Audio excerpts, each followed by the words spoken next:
ago this week, Mark, more than likely across the concourse there, you were hunkering down in a chair in the collegiate office in front of one of the old Olympia typewriters, getting ready to write your farewell column as you're getting ready to leave UMass. As you sort of sit here today, and you've been speaking to classes the last 2 days, back at that point, could you ever imagine that you would be back here, the head writer of a successful television show? No. I was just looking for any kind of job whatsoever out of college. So, and my first job was actually to Stop and Shop down on Route 9. So, getting there at 6 o'clock in the morning, working until 10 o'clock, stacking shelves with groceries. And I had to wake up too early for that job. And so so I didn't, at that moment then, when I was putting, Wonder Bread on the shelves, I did not, ever figure that I'd be back here.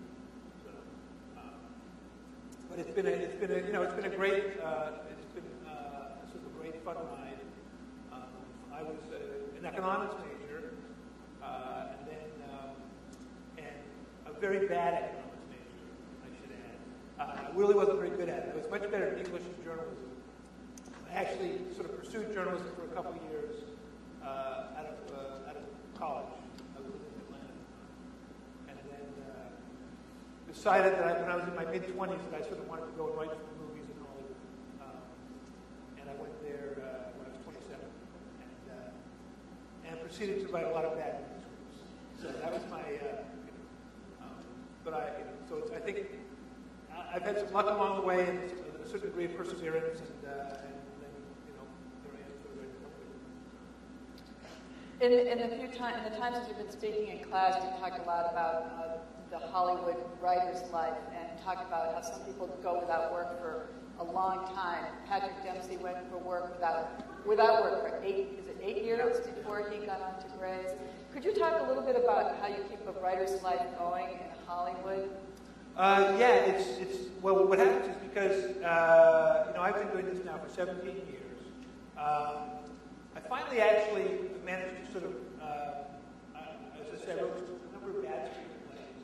I didn't really know many people. The challenge in Hollywood is A, to find someone to read your stuff, and B, to find an agent. That's always a big thing. And so I was always trying to do that. But at the same time, I was always writing. So I always knew, and that was the cool thing about being in the Collegiate, is that I got to do a humor column, and I did some reporting as well. So I always knew that whether I got paid or not, I was going to write. And so I ended up writing a play called Company Man. That it was won this playwrights festival. And it was sort of like people ask me, my advice to writing in terms of how does it get discovered is to write something that people cannot ignore. Write a piece, and I don't mean like a death. I mean something like, in this case, it was a play. It was based on the horrible accident in Bhopal, India, in 1984, when there was a gas leak in the Union Carbide plant in Bhopal, and it killed 3,000 people just about instantly. And it has since subsequently left horrible, people going blind, being maimed, horrible. But Union Carbide sort of wanted to, not accept responsibility, and they blamed the whole thing on the terrorist attack. And that was something I was really interested in. And so I turned that sort of incident into a comedy, into a black comedy, admittedly. And it was something that you didn't think could be funny, but I thought I made it actually fairly funny.